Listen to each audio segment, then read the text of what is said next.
नमस्कार दोस्तों, हमारे चैनल अनमोल एआई रहस्य में आपका स्वागत है। हमारी आज की कहानी है एक घमंडी रानी और एक साधारण व्यापारी की। एक साधारण व्यापारी का प्यार कैसे तोड़ता है रानी का घमंड। जानते हैं, इस कहानी में कहानी बहुत मजेदार और दिलचस्प होने वाली है, इसलिए कहानी पूरी सुनिए। एक समय की बात है, एक शक्तिशाली साम्राज्य में एक रानी शासन करती थी, जिसे लोग विचित्रा रानी के नाम से जानते थे। उसका असली नाम वसुंधरा था, लेकिन उसकी विलक्षण प्रवृत्तियों और अद्वितीय व्यक्तित्व के कारण प्रजा ने उसे यह उपनाम दे दिया था। रानी वसुंधरा की सुंदरता की चर्चा दूर दूर तक होती थी। ऐसा कहा जाता था कि उसकी त्वचा चंद्रमा की तरह चमकती थी, उसकी आंखें गहरे समुद्र की तरह गूढ़ थीं और उसके लंबे काले बाल रात के अंधकार से भी अधिक गहरे और रेशमी थे। कदकाठी ऐसी थी कि जब वह राजसभा में प्रवेश करती तो उपस्थित सभी दरबारी एक क्षण के लिए सांस रोक लेते। न केवल उसकी सुंदरता बल्कि उसकी अपार धन दौलत भी लोगों के लिए आश्चर्य का विषय थी। उसका महल किसी स्वर्ग से कम नहीं था। ऊंचे ऊंचे स्तंभों से सजा, सोने चांदी की जटिल नक्काशी से अलंकृत हर दीवार पर बहुमूल्य रत्न जड़े हुए थे। विशाल झूमर, जिनमें अनगिनत हीरे मोती जड़े थे, रात के समय जब जलाए जाते तो पूरा महल सितारों की भांति दमक उठता। हर कोना ऐश्वर्य से परिपूर्ण था। हर वस्तु उसकी शान और शौकत की गवाही देती थी। लेकिन वसुंधरा केवल अपनी सुंदरता और धन से ही नहीं, बल्कि अपने असीमित अहंकार के लिए भी प्रसिद्ध थी। वह मानती थी कि उसके समान कोई नहीं, न तो सौंदर्य में, न ही बुद्धिमत्ता में और न ही शक्ति में। वह अपने राज्य में सर्वोच्च थी और उसकी आज्ञा के विरुद्ध जाने की किसी को हिम्मत नहीं थी। राजमहल में चाहे मंत्री हों, सेनापति हों या दास दासियां हों, सभी उसकी आंखों के इशारे पर चलते थे। यदि कोई उसकी इच्छा के विरुद्ध जाता तो उसे कठोरतम दंड भोगना पड़ता। वसुंधरा का सबसे बड़ा गर्व यह था कि उसकी तुलना में कोई भी नहीं टिक सकता। कई राजकुमार और वीर योद्धा उससे विवाह का प्रस्ताव लेकर आए, परंतु उसने उन्हें किसी न किसी कारण से ठुकरा दिया। उसके मन में यह अटल विश्वास था कि इस संसार में कोई भी उसके योग्य नहीं है। उसके लिए केवल वही सर्वोत्तम थी और उसके सामने किसी की भी हस्ती तुच्छ थी। एक दिन दूर देश से एक बुद्धिमान और पराक्रमी राजकुमार वसुंधरा के महल में आया। उसका नाम था वीरांगद। वीरांगद न केवल एक साहसी योद्धा था, बल्कि अपनी तीव्र बुद्धि और समझदारी के लिए भी प्रसिद्ध था। उसने वसुंधरा के गुरूर और उसके कठोर शासन की कहानियां सुन रखी थीं। लोगों का कहना था कि वसुंधरा के सामने कोई सिर उठाकर बात नहीं कर सकता और जो ऐसा करने की हिम्मत करता उसे कठोर दंड भुगतना पड़ता। लेकिन वीरांगद को विश्वास था कि हर अहंकार का कभी न कभी अंत होता है। उसने निश्चय किया कि वह वसुंधरा के इस अभिमान को चूर चूर करके रहेगा। राजदरबार में जब वह पहुंचा तो वसुंधरा अपने स्वर्ण सिंहासन पर विराजमान थी। उसके चारों ओर मंत्री, दरबारी और सैनिक सावधान मुद्रा में खड़े थे। वीरांगद बिना किसी भय के दरबार के मध्य पहुंचा। उसके चेहरे पर न हिचक थी, न संकोच। उसने सीधे वसुंधरा की आंखों में आंखें डालकर कहा, रानी वसुंधरा, मैं तुमसे विवाह का प्रस्ताव लेकर आया हूं। तुम सुंदर हो, शक्तिशाली हो, लेकिन क्या तुम एक ईमानदार और समझदार पत्नी भी बन सकती हो? पूरा दरबार स्तब्ध रह गया। वहां उपस्थित किसी भी व्यक्ति ने कभी यह साहस नहीं किया था कि वसुंधरा से इस प्रकार प्रश्न करे। एक पल के लिए महल में सन्नाटा छा गया, परंतु वसुंधरा की आंखों में क्रोध की ज्वाला भड़क उठी। उसने अपनी गद्दी पर आगे झुकते हुए कठोर स्वर में कहा, तुम्हारी यह हिम्मत कैसे हुई? तुम मेरी आंखों में आंखें डालकर बात कर रहे हो? क्या तुम्हें पता नहीं कि मैं कौन हूं? उसकी आवाज में रोष और अवमानना थी। उसकी भौहें तन गईं, चेहरे पर गुस्से की लाली छा गई। दरबार में बैठे मंत्री और सैनिक सहमे हुए खड़े थे। वे जानते थे कि रानी के क्रोध का परिणाम कितना भयानक हो सकता है, लेकिन वीरांगद तनिक भी विचलित नहीं हुआ। उसने हल्की मुस्कान के साथ उत्तर दिया, रानी, शक्ति का असली अर्थ उसे सही दिशा में प्रयोग करना है। सच्चा महान वही होता है जो अपनी शक्ति के साथ दयालुता और विवेक भी रखता हो। लेकिन गुरूर और घमंड किसी को महान नहीं बनाते। तुम्हारा अहंकार ही एक दिन तुम्हें अकेला कर देगा। वसुंधरा यह सुनते ही आग बबूला हो उठी। उसके लिए यह असहनीय था कि कोई उसके दरबार में आकर उसे इस प्रकार नीचा दिखाए। उसने क्रोधित होकर सैनिकों को आदेश दिया, इस अभिमानी राजकुमार को यहां से तुरंत बाहर निकाल दो। भरे दरबार में सबके सामने अपमानित किए जाने के बावजूद वीरांगद ने अपना धैर्य नहीं खोया। उसने एक गहरी नजर वसुंधरा पर डाली और बिना कुछ कहे महल से बाहर चला गया। उसके चेहरे पर कोई अफसोस नहीं था, बल्कि एक आत्मविश्वास भरी मुस्कान थी, मानो वह जानता हो कि यह कहानी यहीं समाप्त नहीं होने वाली। वसुंधरा ने वीरांगद की बात को पहले तो हंसी में उड़ा दिया। उसे लगा कि एक साधारण राजकुमार उसकी शक्ति और गरिमा पर प्रश्न चिन्ह कैसे लगा सकता है। लेकिन जैसे जैसे समय बीतता गया, वीरांगद के शब्द उसके मन में गहराई से बसने लगे। रात के सन्नाटे में जब वह अकेली होती तो उसके मन में वही प्रश्न गूंजता, क्या सच में मेरा गुरूर ही मेरी पहचान बन चुका है? क्या लोग मुझसे प्रेम नहीं, सिर्फ भय के कारण मेरी आज्ञा मानते हैं? महल के भीतर की चकाचौंध और चारों ओर सिर झुकाए खड़े रहने वाले सेवक, मंत्री और सैनिक सब उसे सम्मान तो देते थे, लेकिन क्या यह सम्मान हृदय से था या डर की वजह से? यह सोच उसे अंदर ही अंदर कचोटने लगी। वसुंधरा के मन में पहली बार यह जानने की इच्छा जागी कि लोग वास्तव में उसके बारे में क्या सोचते हैं। लेकिन एक समस्या थी, रानी होने के नाते उसे अपने महल की चारदीवारी से बाहर जाने की अनुमति नहीं थी। हर जगह सुरक्षा के साए में रहना उसकी नियति बन चुकी थी। अपनी पहचान छुपाकर सामान्य जीवन को देख पाना उसके लिए असंभव सा था। एक दिन जब वह अपने कक्ष में चिंतित बैठी थी तो उसकी प्रिय और वफादार दासी कुसुम ने उसकी उदासी को भांप लिया। कुसुम वर्षों से वसुंधरा की सेवा में थी और उसकी हर भावना को समझती थी। रानी ने अपने मन की बात उसे बताई, मैं जानना चाहती हूं कि लोग मेरे बारे में क्या सोचते हैं। क्या मैं सच में सिर्फ अपने पद और शक्ति के कारण पूजी जाती हूं? कुसुम कुछ देर सोच में डूबी रही और फिर धीरे से बोली, रानी साहिबा, आने वाले सप्ताह में राज्य में एक बड़ा उत्सव होने वाला है। इस उत्सव में राज्य भर से लोग आएंगे, गरीब, अमीर, व्यापारी, किसान, सब।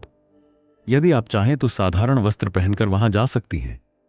कोई आपको पहचान नहीं पाएगा और आप स्वयं लोगों की सच्ची भावनाएं जान सकेंगी।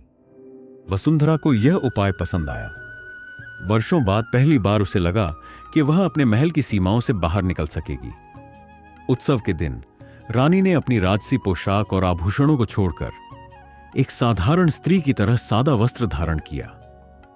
उसके चेहरे पर कोई श्रृंगार नहीं था, बाल साधारण ढंग से गूंथी हुई छोटी में बंधे थे। उसके साथ सिर्फ कुसुम थी, जिसने उसे महल से गुप्त रूप से बाहर निकालने में सहायता की। जैसे ही वसुंधरा नगर के उत्सव में पहुंची, वहां का दृश्य देखकर वह चकित रह गई। रंग बिरंगे कपड़े पहने हुए लोग, जगह जगह संगीत और नृत्य, खाने पीने की दुकानों की चहल पहल, यह सब देखकर उसे एक अलग ही आनंद का अनुभव हुआ। लेकिन उसे सबसे अधिक आश्चर्य तब हुआ जब लोगों ने उस पर कोई विशेष ध्यान नहीं दिया। वह भीड़ में एक साधारण स्त्री की तरह चल रही थी। न कोई उसे झुककर प्रणाम कर रहा था, न कोई उसकी प्रशंसा कर रहा था। जिन लोगों ने महल में उसकी एक झलक पाने के लिए व्याकुलता दिखाई थी, वे ही अब उसकी ओर बिना किसी रुचि के देख रहे थे। कुछ समय बाद एक बुजुर्ग स्त्री, जिसकी झुर्रियों भरे चेहरे पर अनुभव की गहराई थी, वसुंधरा के पास आई। उस स्त्री ने बिना जाने कि वह किससे बात कर रही है, कहा, बेटी, सुंदरता और धन कुछ समय तक मन को मोहित कर सकते हैं, लेकिन किसी इंसान की असली पहचान उसके अच्छे आचरण से होती है। जो व्यक्ति विनम्र नहीं होता, उसका सम्मान केवल डर की नींव पर टिकता है और यह नींव एक दिन गिर जाती है। वसुंधरा ये शब्द सुनकर स्तब्ध रह गई। उस वृद्धा की सीधी सच्ची बात ने उसके मन की गहराइयों को झकझोर दिया। उसे पहली बार एहसास हुआ कि उसके राज्य में उसका सम्मान लोगों के हृदय से नहीं बल्कि भय से उपजा है। जैसे जैसे उत्सव समाप्त होने को आया, वसुंधरा का अहंकार भी धीरे धीरे टूटने लगा। उसने महसूस किया कि असली शक्ति लोगों के मन में विश्वास और स्नेह जगाने में है, न कि भय और गुरूर से शासन करने में। इस एक अनुभव ने उसके भीतर एक बदलाव की चिंगारी जगा दी, जिसे वह अब नजरअंदाज नहीं कर सकती थी। अगले दिन रानी वसुंधरा ने फिर से लोगों के बीच जाने का निश्चय किया। अब वह केवल उत्सव का अनुभव ही नहीं, बल्कि आम लोगों के जीवन को और गहराई से समझना चाहती थी। उन्होंने फिर से साधारण वस्त्र धारण किए और अपनी पहचान छुपाकर महल से बाहर निकल पड़ी। इस बार उनका गंतव्य था राज्य का सबसे व्यस्त और प्रसिद्ध बाजार। बाजार में कदम रखते ही वसुंधरा को एक अलग ही दुनिया का एहसास हुआ। महल की शांति और अनुशासन से बिल्कुल विपरीत यहां एक अजीब सी हलचल थी। सौदागर अपनी दुकानों के आगे खड़े होकर ग्राहकों को बुला रहे थे। औरतें कपड़े और आभूषणों की खरीदारी में व्यस्त थीं। बच्चे मिठाइयों की दुकानों पर खड़े होकर ललचाई नजरों से रसगुल्ले और लड्डू देख रहे थे।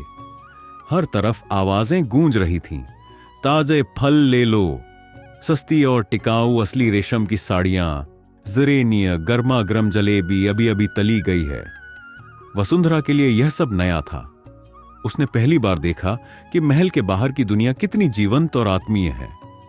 उसे ऐसा लग रहा था मानो वह वर्षों बाद खुलकर सांस ले रही हो, बिना किसी शाही दबाव के, बिना किसी गुरूर के। घूमते घूमते वसुंधरा की नजर एक छोटी सी दुकान पर पड़ी, जहां एक युवा दुकानदार ग्राहकों से हंसकर बातें कर रहा था। उसकी आंखों में आत्मविश्वास झलक रहा था और उसकी वाणी में अपनापन था। वह किसी शाही दरबारी की तरह चापलूसी नहीं कर रहा था, न ही किसी से डरकर बात कर रहा था, बल्कि वह खुले दिल से अपने ग्राहकों का स्वागत कर रहा था। वसुंधरा उसके व्यवहार से प्रभावित हुई। वह दुकान के पास जाकर कुछ सामान देखने लगी। युवक ने मुस्कुराकर उनका स्वागत किया और बोला, आपको क्या चाहिए देवी जी? वसुंधरा ने भी हल्की मुस्कान के साथ उत्तर दिया, बस यूं ही देख रही हूं। क्या यह दुकान आपकी है? युवक ने सिर हिलाते हुए उत्तर दिया, हां, यह मेरे पिता की विरासत है, जिसे मैं आगे बढ़ा रहा हूं। बचपन से ही मैंने इसे संभालना शुरू कर दिया था। वसुंधरा ने पहली बार किसी को अपनी मेहनत से अपने भविष्य का निर्माण करते देखा। वह थोड़ी और बात करना चाहती थी, इसलिए सहजता से बोली, अच्छा, मैं इस शहर में नई हूं, नाम रमा है। आर्यन ने उत्सुकता से पूछा, तो फिर आपको यह शहर कैसा लग रहा है? यह हमेशा से बहुत जीवंत रहा है। धीरे धीरे उनकी बातचीत सहज हो गई। आर्यन ने बताया कि उसका सपना है कि वह अपने व्यापार को इतना बड़ा बनाए कि उसके परिवार को कभी किसी चीज की कमी ना हो। वह किसी महल में नहीं, बल्कि अपने मेहनत के बल पर सम्मान और खुशहाल जीवन चाहता था। रानी वसुंधरा उसकी सादगी और ईमानदारी से प्रभावित हुई। यह जीवन उनके राजसी वैभव से एकदम अलग था, जहां न कोई बनावटी शिष्टाचार था, न कोई भय, सिर्फ सच्चे संघर्ष और सपनों की बातें थीं। बाजार की इस छोटी सी दुकान पर बैठकर एक साधारण व्यापारी से बातचीत करते हुए वसुंधरा पहली बार महसूस कर रही थी कि जीवन सिर्फ सिंहासन पर बैठकर आदेश देने का नाम नहीं, बल्कि अपने परिश्रम से कुछ बनाने का भी होता है। धीरे धीरे रानी वसुंधरा और आर्यन की मुलाकातें नियमित होने लगीं। अब यह सिलसिला महज एक संयोग नहीं, बल्कि एक अनकही आदत बन चुका था। हर कुछ दिनों में रानी साधारण वेशभूषा में महल से बाहर निकलती और बाजार की चहल पहल में खो जाने के बाद आर्यन की दुकान पर आकर बैठ जाती। आर्यन भी अब रमा को देखकर मुस्कुरा देता, मानो वह उसकी रोजमर्रा की जिंदगी का एक हिस्सा बन चुकी हो। रानी को आर्यन की सादगी, उसकी मेहनत और जीवन के प्रति उसका सकारात्मक दृष्टिकोण बहुत पसंद आने लगा था। उनके लिए यह अनुभव नया था, क्योंकि अब तक लोग उनसे सिर्फ आदर और भय से बातें किया करते थे। लेकिन आर्यन के साथ ऐसा कुछ नहीं था। वह सहज था, बिना किसी दिखावे के। वह उन सबसे अलग था जिन्हें वसुंधरा ने अपने दरबार में देखा था। न चापलूसी, न लोभ, न दिखावा। वे दोनों घंटों बातें करते, कभी व्यापार की कठिनाइयों पर, कभी जीवन के संघर्षों पर, तो कभी उन साधारण खुशियों पर जिन्हें महल में रहकर रानी कभी महसूस ही नहीं कर पाई थी। आर्यन उन्हें रोजमर्रा की छोटी छोटी बातों से हंसा देता, और यह एहसास रानी के लिए अनमोल था। एक दिन जब बाजार थोड़ा कम भीड़ भाड़ वाला था, आर्यन ने अचानक पूछा, रमा, तुम हमेशा अकेले क्यों आती हो? तुम्हारे परिवार में कौन कौन है? रानी यह सुनकर कुछ क्षणों के लिए चुप हो गई। यह सवाल इतना साधारण था, लेकिन जवाब इतना कठिन। उनके पास तो पूरा राज्य था, अनगिनत सेवक, मंत्री, सैनिक, लेकिन क्या वास्तव में वह किसी को अपना कह सकती थीं? उनके पास सब कुछ था, फिर भी कहीं ना कहीं एक खालीपन था जिसे वह खुद भी ठीक से समझ नहीं पाई थी। उन्होंने मुस्कुराने की कोशिश की और हल्के स्वर में उत्तर दिया, मेरे परिवार में बहुत लोग हैं, लेकिन मैं कुछ समय अपने लिए भी निकालना चाहती हूं। आर्यन ने सहानुभूति से सिर हिलाया और कहा, हर किसी को अपने लिए समय चाहिए। मुझे खुशी है कि तुम यहां आकर सुकून महसूस करती हो। रानी को पहली बार महसूस हुआ कि आर्यन की सादगी और सच्चाई उन्हें भीतर तक छू रही है। यह पहली बार था जब कोई उनसे बिना किसी स्वार्थ के बात कर रहा था, सिर्फ एक दोस्त की तरह। लेकिन यह दोस्ती कितने दिनों तक रह सकती थी? क्या होगा जब आर्यन को पता चलेगा कि वह रमा नहीं बल्कि इस राज्य की रानी वसुंधरा है? यह सोचकर उनके मन में हलचल मच गई। क्या वह हमेशा के लिए साधारण जीवन का यह सुखद एहसास बनाए रख सकती थी, या फिर यह केवल कुछ दिनों का सपना था जो किसी दिन टूट जाना था? गर्मियों की एक सुनहरी शाम थी जब वीरेंद्र ने कुसुम को एक हरे भरे बागीचे में बुलाया। बागीचे की फिजा में हल्की हल्की खुशबू थी और चारों ओर रंग बिरंगे फूल खिले हुए थे। पेड़ों की शाखाएं ठंडी छांव दे रही थीं और कहीं दूर से कोयल की मधुर आवाज सुनाई दे रही थी। कुसुम गुलाबी रंग की सादी साड़ी पहने हल्के कदमों से बागीचे में आई। उसकी आंखों में जिज्ञासा थी। उसने वीरेंद्र को देखा जो कुछ बेचैन सा लग रहा था। तुमने मुझे यहां क्यों बुलाया वीरेंद्र? कुसुम ने कोमल आवाज में पूछा। वीरेंद्र ने गहरी सांस ली और गंभीर स्वर में कहा, कुसुम, मैं तुमसे एक बहुत बड़ा सच छुपा रहा था। मैं वह नहीं हूं जो तुम समझ रही हो। कुसुम ने चौंक कर उसे देखा। वीरेंद्र ने आगे कहा, मैं कोई साधारण व्यापारी नहीं हूं और न ही वह दुकान मेरी है। मैं पास के राज्य का राजकुमार हूं, राजकुमार वीरेंद्र सिंह। मैं यहां अपने शत्रुओं की टोह लेने के लिए व्यापारी का वेश धारण कराया था। मुझे खबर मिली थी कि दुश्मन गुप्तचर इस नगर में छिपे हुए हैं, इसलिए मैंने अपनी पहचान छुपा ली। कुसुम आश्चर्य में पड़ गई। उसने पूछा, तो तुम यहां सिर्फ अपने कर्तव्य के लिए आए थे? वीरेंद्र मुस्कुराया, नहीं, जब मैंने तुम्हें देखा तो मेरा यहां ठहरने का कारण बदल गया। मैं तुमसे प्रेम करने लगा हूं कुसुम, और आज मैं तुम्हारे सामने विवाह का प्रस्ताव रखता हूं। क्या तुम मेरी रानी बनोगी? कुसुम कुछ देर चुप रही। उसकी आंखों में कई भाव उमड़ रहे थे। फिर उसने धीरे से कहा, वीरेंद्र, मुझे भी तुम्हें कुछ बताना है। क्या तुम इस राज्य की रानी को जानते हो? वीरेंद्र ने सिर हिलाया। हां, सुना है उसके बारे में। लोग कहते हैं कि वह बहुत घमंडी और कठोर हृदय की है। उसे लगता है कि उसकी तुलना में कोई नहीं। कुसुम ने कुछ पल तक वीरेंद्र को देखा, फिर गंभीर स्वर में कहा, वह रानी मैं ही हूं, मैं रानी वसुंधरा हूं। वीरेंद्र को जैसे बिजली का झटका लगा। वह अवाक रह गया। उसकी आंखें विस्मय से फैल गईं। रानी वसुंधरा ने आगे कहा, जो कुछ भी तुमने मेरे बारे में सुना है वह सच है। मैं अभिमानी थी। मैं सोचती थी कि लोग मुझसे प्रेम नहीं बल्कि भय के कारण मेरा सम्मान करते हैं। लेकिन जब से मैंने तुम्हें देखा है, मेरा जीवन बदल गया है। तुम्हारे सामने आकर मेरा अहंकार चूर चूर हो गया। तुमने मुझे सच्चे प्रेम का अर्थ समझाया। वीरेंद्र के चेहरे पर एक हल्की मुस्कान आई। उसने रानी वसुंधरा का हाथ थामा और कहा, तो क्या तुम भी मुझसे विवाह करने के लिए तैयार हो? रानी वसुंधरा ने धीरे से सिर हिला दिया। कुछ दिनों बाद पूरे राज्य में धूमधाम से वीरेंद्र और रानी वसुंधरा का विवाह संपन्न हुआ। उनकी प्रेम कथा पूरे राज्य में गूंज उठी। दोनों ने मिलकर राज्य की भलाई के लिए कार्य किया और एक आदर्श राजा रानी बने।